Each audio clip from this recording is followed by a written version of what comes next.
Well, good evening, ladies and gentlemen. I'm, of course, very grateful to the Foreign Policy Association for giving me the opportunity to address this distinguished audience. You are an organization dedicated to inspiring the American public to learn more about the world internationalism, and this is really at the heart of your action. Now, the World Trade Organization, which I now head, is also founded on the principle of international cooperation, and in my remarks this evening, I would like to highlight the ways in which it helps improve growth, but not only growth, also the security across our world. I also want to underline how much is at stake in the current round of WTO negotiations, which we call in our jargon the Doha Development Agenda. The WTO was established in 1995 in the wake of a long and arduous series of negotiations known as the Uruguay Round. Its creation marked a major turning point in international trade relations, and the US had a major role in bringing it to light. Compared to the GATT, the General Agreement on Tariffs and Trade, which preceded it, the World Trade Organization provides trade rules covering a wider range of areas: trade in goods, in services, intellectual property issues, regulating trade among more countries, and providing a forum where members of the World Trade Organization can settle their disputes about trade and negotiate more and better updated rules. So, very simply, why does trade matter?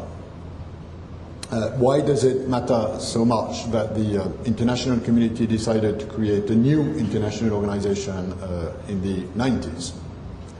Well, the answer to that is simple. Trade underpins much of modern society. For the consumer, it provides wider choice and lower prices. For the business community, it provides more commercial opportunities. For national economies, it provides for growth and development. And in the sphere of international relations, cooperation between countries is, I believe, the only path to sustainable development and growth for all members of this community. And of course, trade is a major component of that cooperation. Trade is one very visible manifestation of a term which has now become a buzzword for many: globalization. Over recent years, we've witnessed a new stage in globalization, the accelerated expansion of market economies, a bit like the one which was experienced in the 19th century with the Industrial Revolution.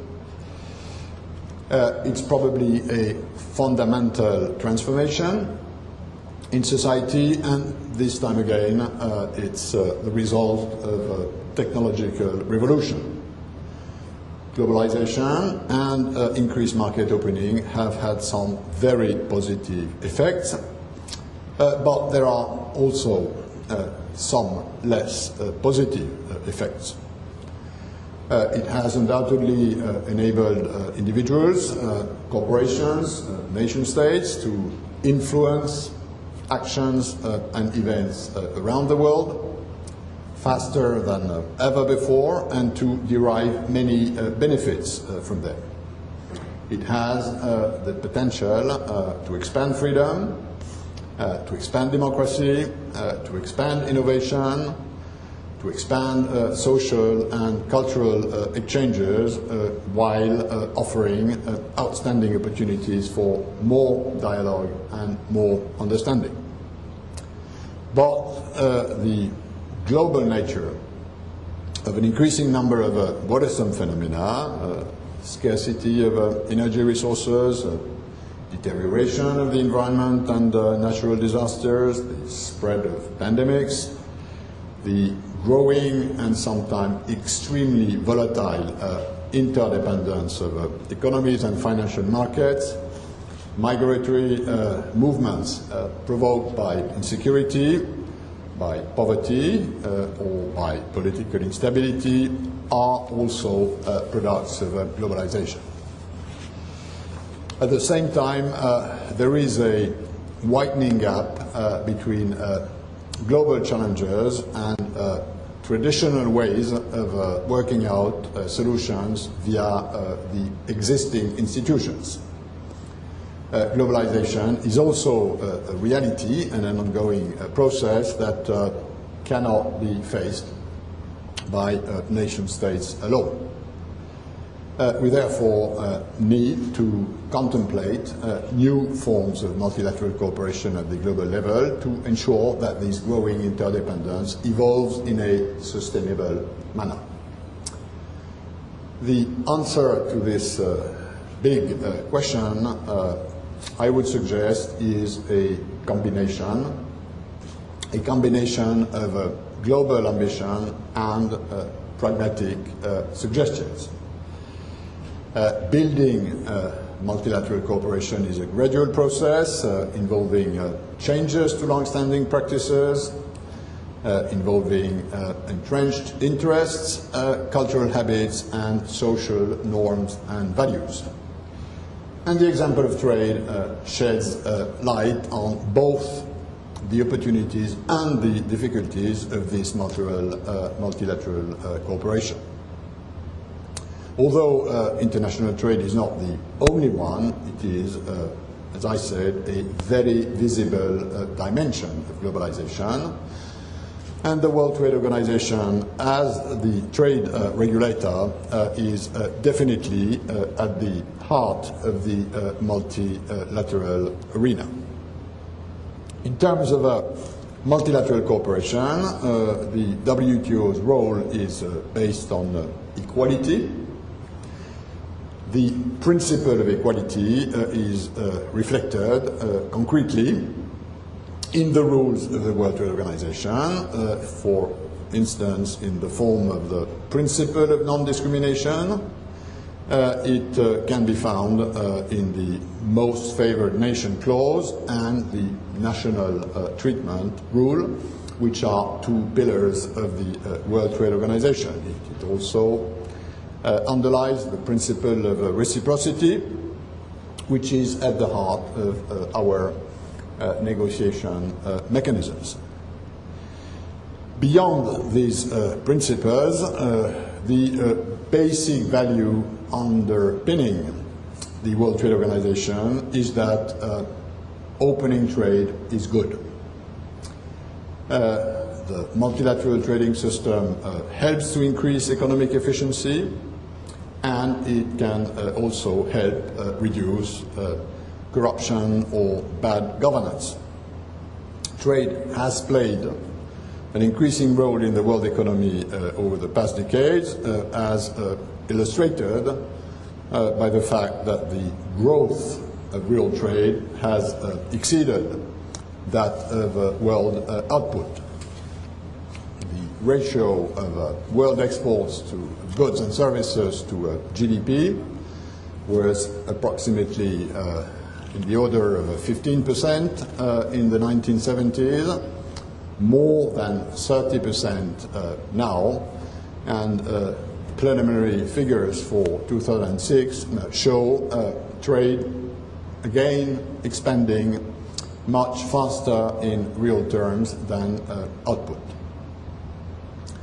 The impression has also arisen that the multilateral trading system has evolved to the disadvantage of a certain part of the WTO membership, developing countries, hence undermining this basic principle of equality.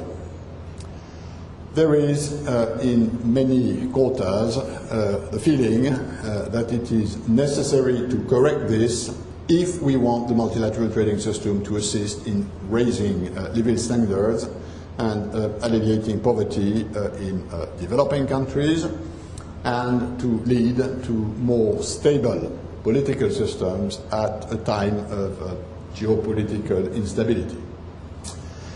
Which, of course, brings me to the current round of trade negotiations, which we launched in 2001 in Doha.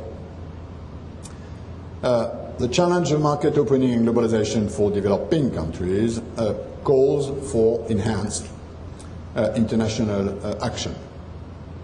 And for many, a fundamental aspect of this current negotiation is how to correct some of the remaining imbalances in the current trade rules which work in the favor of developing countries, and how you improve the rules that provides WTO members, and in particular developing countries, with authentic market opportunities and a more level playing field to compete in international trade.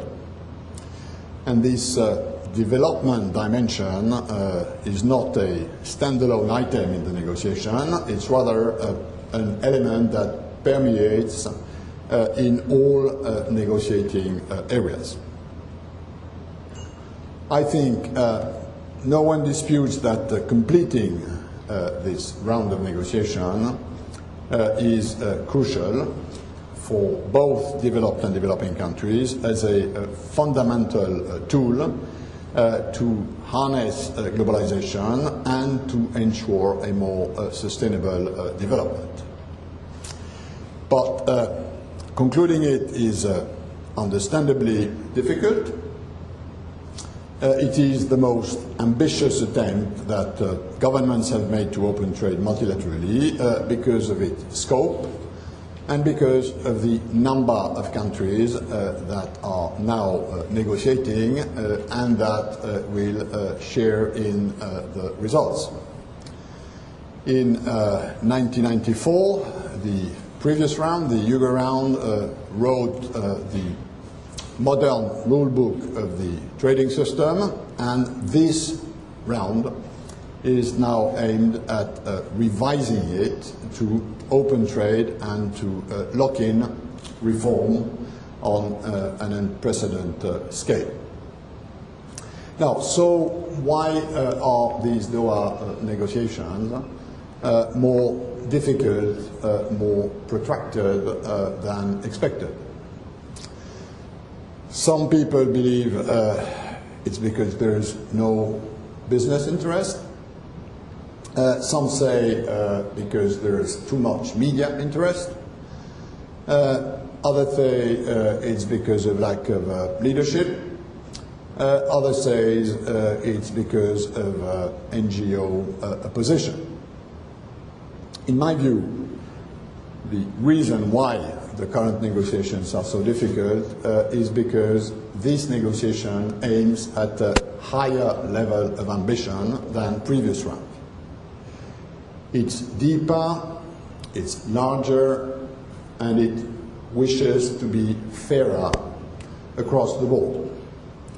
It therefore presents political complexities for all participants, mostly under the form of domestic constituency political difficulties, and it will take, like any negotiation of this size, some political courage to bridge the gaps that still remain among the key players.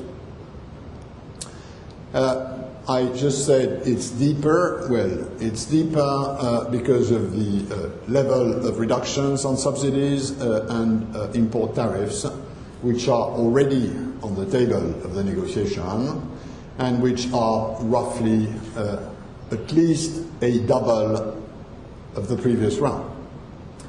Developed countries are asked to reduce their agricultural subsidies and to open their markets to exports from other countries. Some developing countries, for the first time in the history of trade negotiations, are also asked to reduce some of their import tariffs on industrial products in order to facilitate trade both in the direction and from developed and other developing countries. We've moved in this negotiation from cutting tariffs according to averages, which was the old technology which was used in the previous rounds, and which allowed countries to protect tariffs on the specific products. Of course, if you have to decrease your import tariffs with an average, the natural tendency is to reduce them where you don't have much trade and to keep them where you have much imports. So we move from this ancient and probably obsolete technology to a new technology for reducing tariff, and this technology cuts high tariffs more than lower tariffs, and of course the impact on trade is, in terms of opening trade, is all the bigger that you reduce high tariffs more than low tariffs. The end results, if we get there, should be impressive. For example, the highest agricultural tariffs for developed countries would be down by 60 to 70% compared to a 35% average during the previous multilateral round of trade negotiations. On agriculture subsidies, what's on the table today is already twice the amount of reduction which was accepted in the Euro round.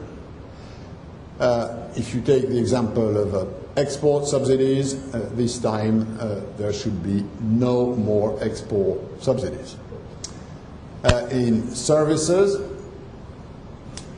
among the 151 members of the organization, 30, 40 big players with big markets have engaged on a process of requests and offers to open trade in a variety of sectors, from telecoms to distribution services, from financial to legal services, and that's undoubtedly a much broader, much deeper negotiation than ever before.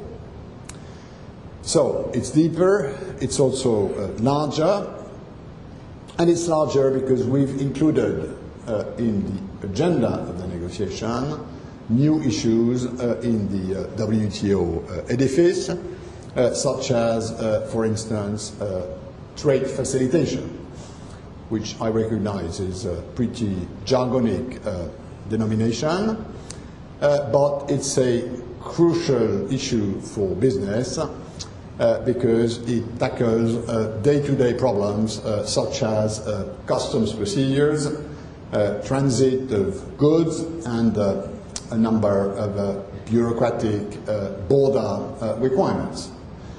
And a successful conclusion of negotiations about new disciplines on trade facilitation will make a very significant contribution towards lowering transaction costs in trade, particularly important for small and medium enterprises.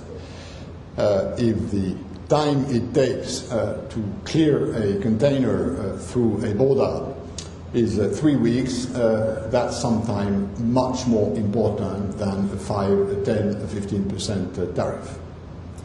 So it's deeper, it's larger, and not least, it has to be fairer.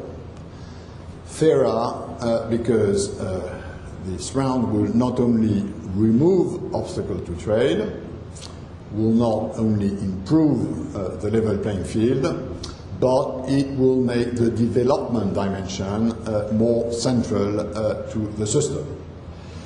And, for instance, it's already been agreed that developing countries will have to give fewer concessions than developed countries, even if among developing countries, China, India, Brazil, South Africa cannot now be put in the same category than the 50 least developed countries of this planet.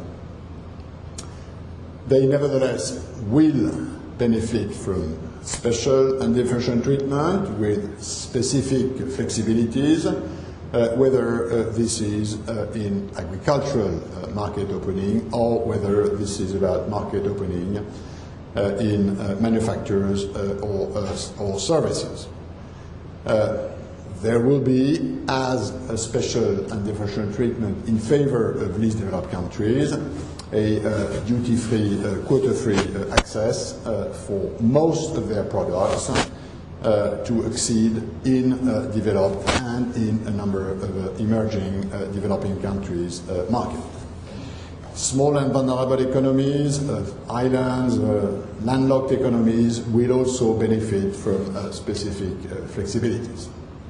So, all in all, we also take into account the fact that the contribution to world trade and the benefits to be derived from the expansion of world trade do not materialize the same way depending on the size, the location, and the respective advantages or handicaps of a country.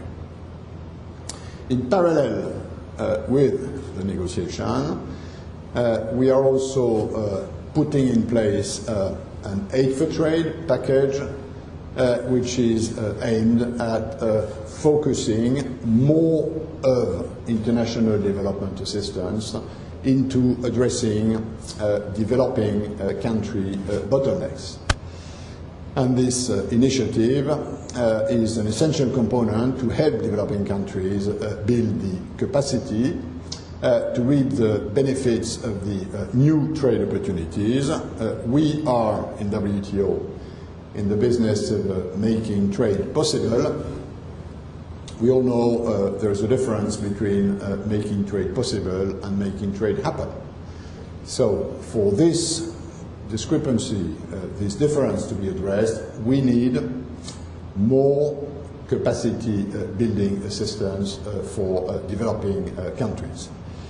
And it will also help provide support towards adjustment costs that developing countries will incur as a result of further trade opening through the negotiation.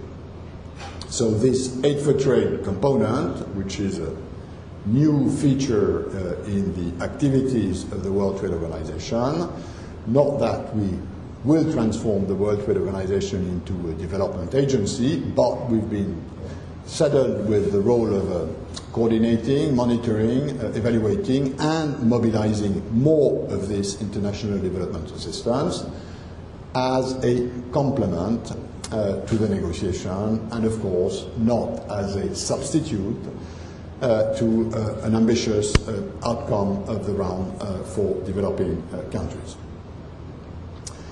At the time of the creation of the WTO, a key element of the new organization in the eyes of its founding fathers, including, by the way, the US, was the dispute settlement system.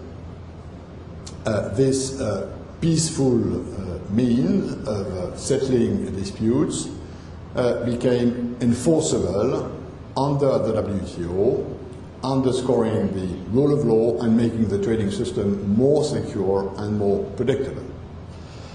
The high level of recourse to the dispute settlement system, we've had around 400 complaints in 10 years is testimony to the confidence that WTO members have in the ability of the dispute settlement system to deliver effective rules-based outcome on their trade disputes.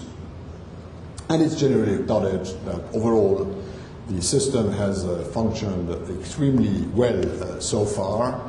But, of course, like in other areas, there is room for improvement, and the entire membership also agreed to improve and clarify this system, proof as it were needed that the system protects all members, not just the large, the strong, and the rich among them. Now, what remains to be done? Well, what remains to be done to conclude this negotiation is, in my view, quite modest if you compare it to what's already on the table. The quantum of trade opening, which is already on the table, represents 2 or 3 times what was achieved in the previous negotiation. But I think this price for concluding is also modest compared to what would be the cost of a failure, the loss of huge economic benefits for all countries involved, and also the weakening of the multilateral trading system with an obvious risk of increase in protectionism at a time where the macroeconomic outlook for the world economy is probably more on the downside than on the upside. And I do not think anyone with an interest in international affairs needs reminding where protectionism has led the world in the past. So it's useful to try and put the concessions needed to conclude this negotiation into their proper perspective. For example, reaching an agreement on subsidies depends on a few additional concessions from the US, which are equivalent to less than a week's worth of transatlantic trade. It also depends on a handful of percentage reductions in the highest agricultural tariffs from EU or Japan. It also depends on a handful of additional percentage reductions in the highest industrial tariffs by emerging economies such as Brazil, China, India, who will have to implement these concessions if agreed, not overnight, but over a transition period of several years to leave space for a smooth adjustment. Although it's not alone in being solicited to make large concessions, but marginally higher concessions than what they've already made, to get a deal on the round, there is a perception in the US that a lot is being requested of it. Whether this perception is right or not, the reality is that the US stand to gain a lot from such an agreement. It remains the world's richest economy. It remains a major architect of the multilateral trading system. It remains one of the most open economies on this planet. So its strategic interest is to make sure that other economies are just as open. Which is why I believe that a credible and effective multilateral trading system is not the sort of optional extra for the US. It is an irreplaceable insurance policy against protectionism, against protectionist surges, both at home and abroad. And we know that if they would materialize, these protectionist surges could very severely damage the dynamism of the US economy in the future. Developing countries are growing rapidly, and their integration into the world economy would create new market opportunities for American companies and create high-paying jobs in the US, ensuring its continued prosperity. As we all know, jobs which are on the export side of the US economy are, on average, paying sort of 20% more than others. So for all these reasons, the WTO needs the leadership and the active participation of the US in order to strengthen the multilateral trading system for its own benefit, but also for the benefit of other countries. Strengthening the multilateral trading system is, at the end, the very point of this negotiation. The WTO rulebook, although not very old, needs updating. The world is now moving at an increasingly fast pace, and globalization is forging ahead. Every country is feeling the impact of this, and the World Trade Organization can help harness this impact and ensure, again, that a maximum of benefits can be reaped from efficiency gains that stem from international trade. But to do that, the system needs to move with the times, and the only way to do that is to conclude this negotiation rapidly, ambitiously, in line with the mandates that governments have signed up, so that post this round we can keep addressing new obstacles to trade which are appearing every day because of the evolution of social, cultural needs, also sometimes because of the cleverness of domestic trade regulators. You will all have seen in the news that the negotiations are at a critical stage. On the principle that bad news sell better than good news, there is no shortage of stories in the media about looming failures. I'm here to tell you that those stories are, as of today, far from the truth. They can only come true if apathy or indifference win over commitment and courage. The reasons why the US advocated a strong multilateral trading system are even stronger today than they were 60 years ago when they were among the founding fathers of the GATT.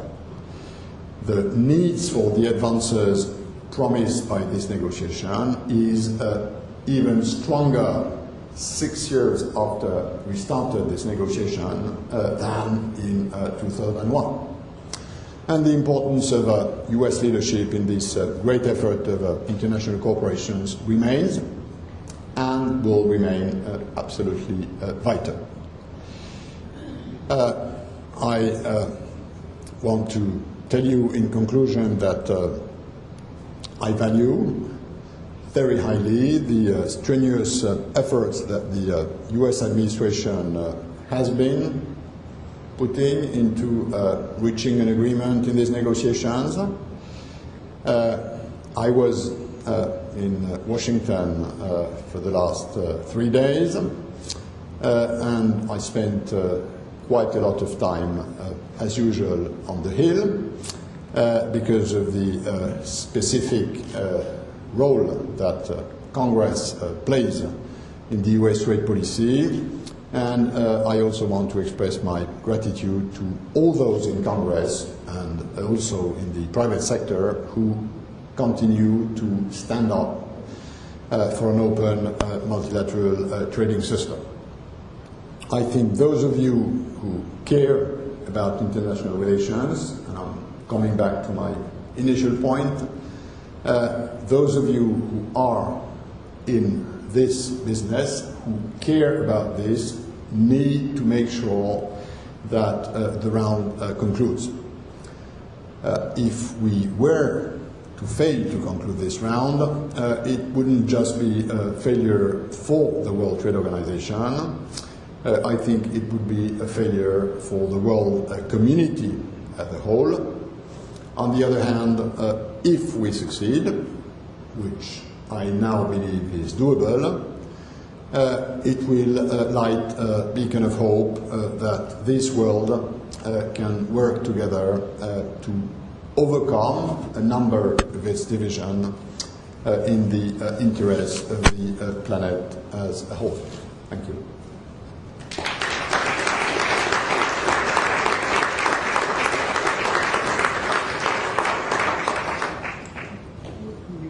Yeah. We'll take a few questions. Yeah. Okay, I'm of course ready to take a few questions if you have questions.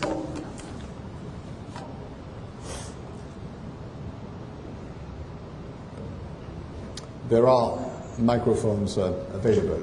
There's one down there. Yeah.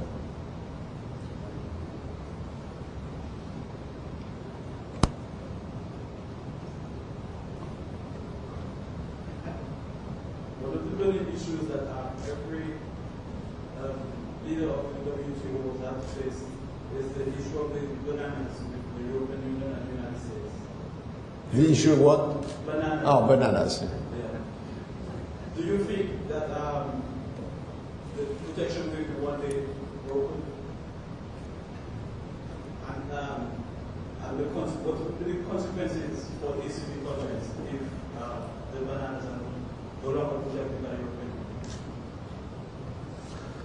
Bananas. That's one of the charms of being in trade is that it's always very concrete. It's about bananas, it's about meat, it's about scrap metal, it's about steel, it's about cars, footwear, textiles. Although on the topic of bananas, I have to be very prudent in my public statements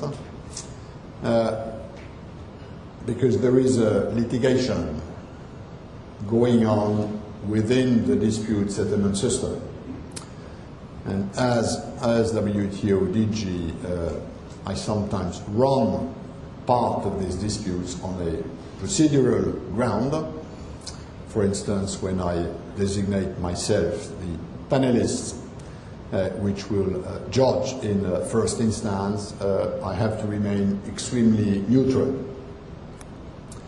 So, this banana issue has been going on for, 25 years, and it started when the European Union decided that internal borders should disappear. The previous regime was that various members of the European Union had a trade relationship with former colonies which were sort of bilateral. France was importing at specific conditions bananas from West Africa. Spain was importing bananas from other parts of the world.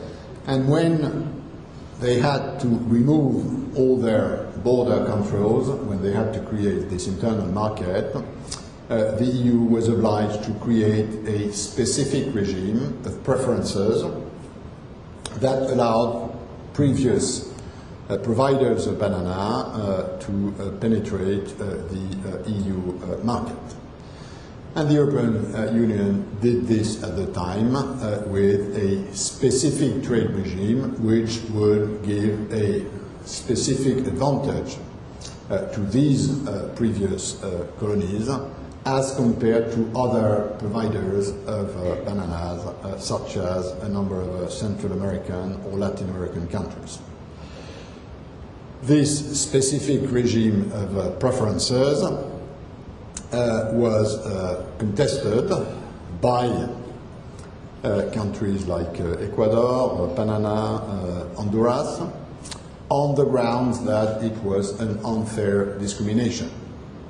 And the whole stories of litigation, which most of the time were between EU and US, although US does not produce a single kilo of bananas, and although the production of bananas in the European Union has shrunk to a very, very minimal proportion, mostly in Caribbean French islands and in Portuguese and Spanish islands in the Atlantic, this dispute has been going on and on and on. The likely outcome is that if the EU succeeds in switching its framework of trade agreements with African, Caribbean and Pacific countries into free trade-like agreements, then there will be no problem because in the WTO you're allowed to contract bilateral obligations that discriminate against the most favored nation principles, provided these deals are cleared by the rest of the membership. And this is where the leverage of Latin American and Central American countries starts, and they basically put as a condition for this specific ACP regime to be WTO compliant, they put as a condition that the MFN tariff on bananas is reduced. This MFN tariff on bananas was increased recently by the Europeans because they switched their system from a quota system where each country had an export quota into the European Union, into a tariff-only system where countries compete for access to the European market with a single tariff. So there is a dispute today as to how much, when should this MFN tariff be reduced, which of course pictures in some way ACP producing countries against Latin American and Caribbean and Central American countries. The ACP producers want to keep the difference in preference which results from the difference between the tariff MFN and their own relatively free access, and the Latin American and Central American producers want to compete on what they believe would be a more level playing field if the tariff was reduced. So that's the terms of the disputes. I cannot go much further in who's right, who's wrong, who will win, who will lose, what sort of a compromise might be possible at the end of the day. Suffice it to say that among ACP countries, some have become relatively competitive in banana production, hence in banana trade, where others, and notably in the Caribbean, because of the small size of their production, because of climatic conditions, are in a more defavored position.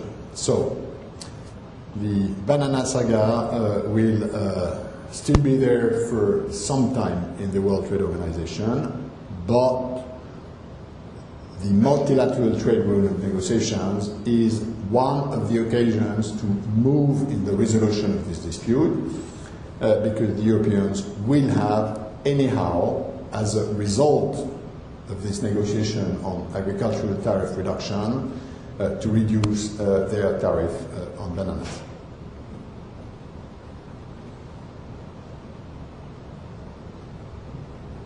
Yeah, please. Mr.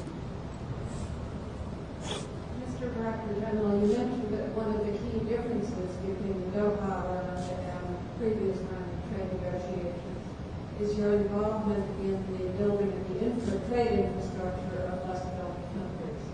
Could you comment further on that and also talk a bit about how you relate to other international organizations who are similarly involved in infrastructure development? Thank you. Yes. Let me start with a clarification. We have on the one side the negotiation which was mandated in Doha 6 years ago, which is about more open trade, new disciplines, rebalancing the system in favor of developing countries. And as a parallel process with a different mandate, this mandate of monitoring, evaluating, and mobilizing aid for trade. So these two things are separate, and there is no trade-off between, let's say, more money in development assistance and rules that would remain development unfriendly. Now, why do we need to increase the trade capacity of many developing countries? Very simple, because for many of them, the sort of potential market access which we create in WTO as a result of the negotiations cannot translate into reality if they face non-tariff barriers or if they have supply-side constraints that, for instance, prevent their transport system or their energy system of being efficient. If I am a Rwandan exporter of roses, I have duty-free, quota-free access to EU or to US, which are two booming markets for cut flowers. So that's great. Zero tariff, zero quantitative restrictions. The world is free. But for the fact that US and EU have border controls on cut flowers, on maximum pesticide residues.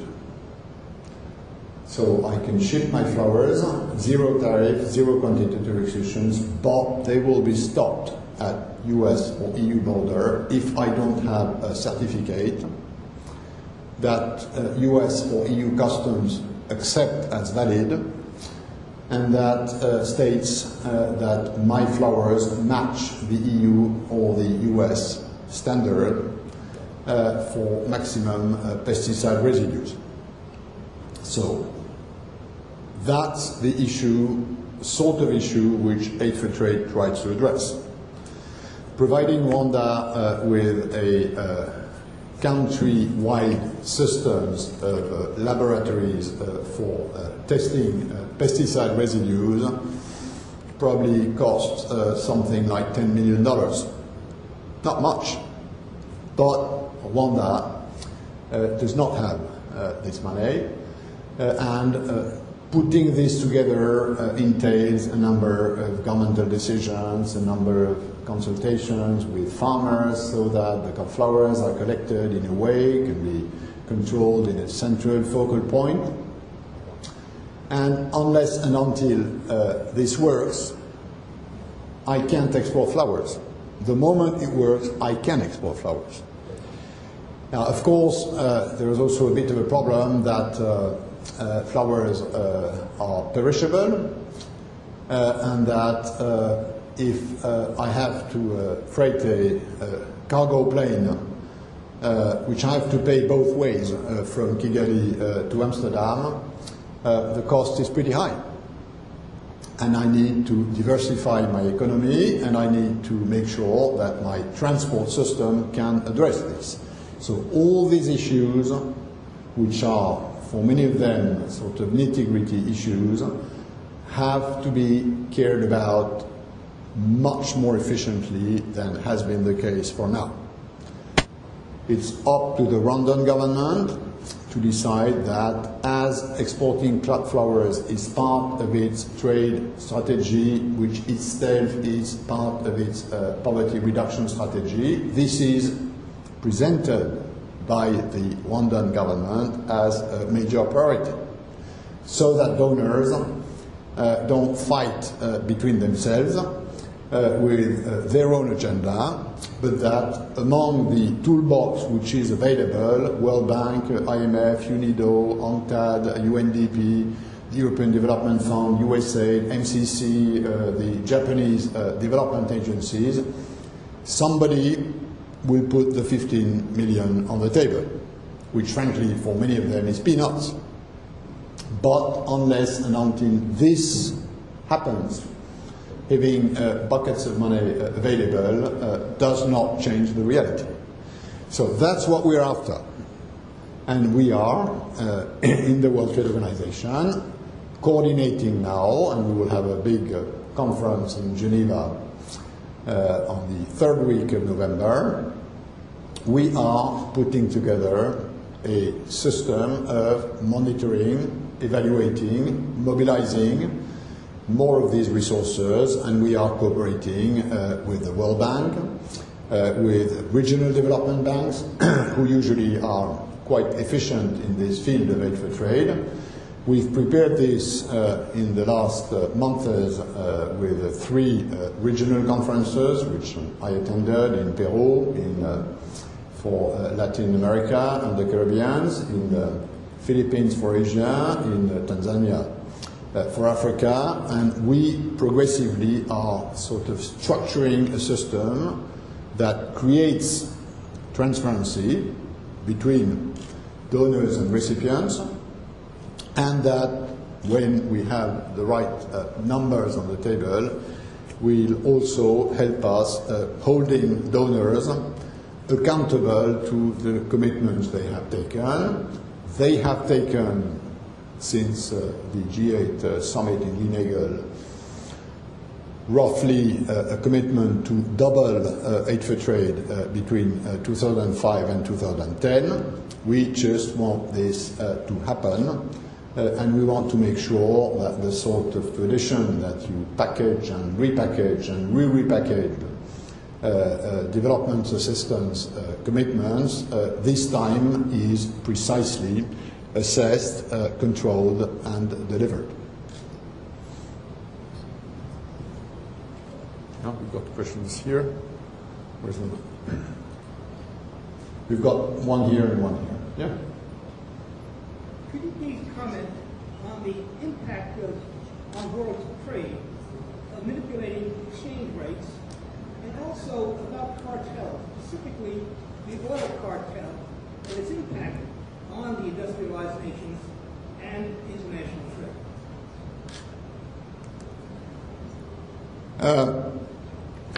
On cartels, there is no such thing in the international system, nor in WTO, as disciplines about competition. There are areas of international trade law which have been developed, sophisticated, deepened, which are very precise. On competition, there is no internationally agreed rule about competition. There were several attempts to insert this into trade negotiations, and until now they've always failed. So cartels are outside the reach of WTO regulation. They may be within the reach of sophisticated domestic competition policies in the US, in Europe, but at international level there is no such thing. Now, should there be something like this, many academics, many trade specialists, UNCTAD, which is a specific organization of the UN system which regroups developing countries about trade matters, they've all at some time been pushing for that. Not least because the impact of opening trade doesn't always flow to the consumer given anti-competitive practices. So the case is quite easy to make that it would be good, but the politics of it are such that until now no mandate has been given to negotiate such rules, and as you know, in the Westphalian system we live in, you need a mandate in order to negotiate international rules.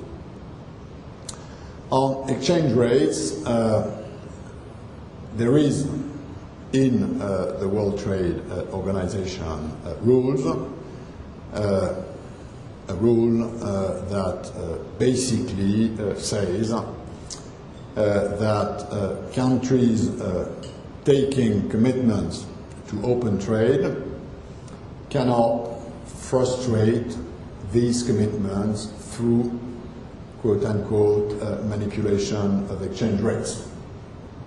This dates from the very origin of the GATT at a time where coherence between trade, currency matters, even social matters. If you take the defunct International Trade Organization, which did not see the light of day and which was replaced at the time of the GATT, so that's a rule which we have. This rule has until now never been tested in a dispute. And as it might be that someday it is tested in a dispute, the WTO DG has to remain mute on how this dispute would be handled.